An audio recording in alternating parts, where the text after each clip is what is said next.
Welcome to English Mirror. Here, we take an initiative to help you to clear the first paper of UGC NTA NET. As you all know, teaching aptitude is one among the 10 major topics in the list. Here we present you the first part of teaching aptitude. Let's begin. In the first part, we analyze concept of teaching and basic teaching models. Concept of teaching. Teaching is conceptual and intellectual, abstract and concrete, creative and sequential. It is about people but framed through ideas. It is about content, hearts, minds, the past, the future. Whatever we can imagine, teaching and learning are both causes and effects. Teaching can be both formal and informal.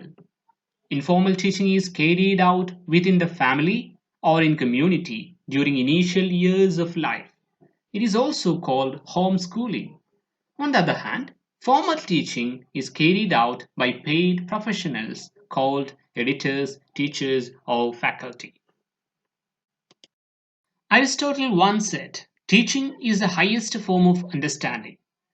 Let's define teaching. Teaching can be defined in the following ways.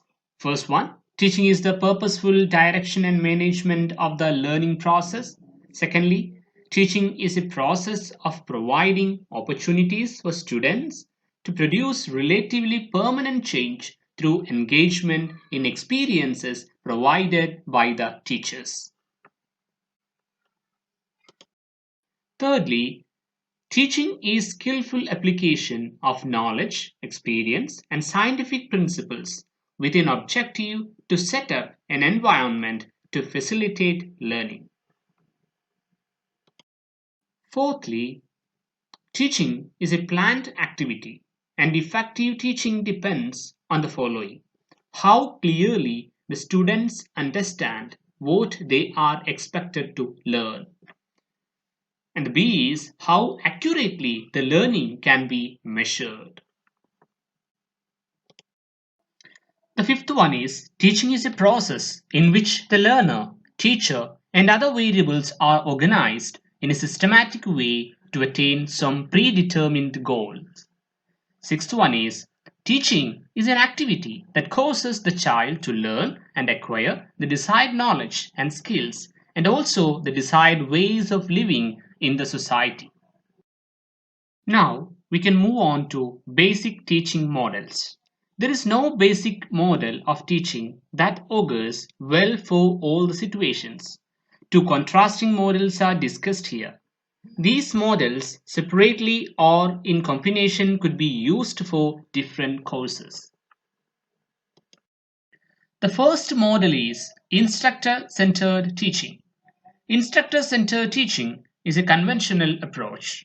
In this method, the instructor more or less controls the material to be learned and the pace of learning while presenting the course content to the students.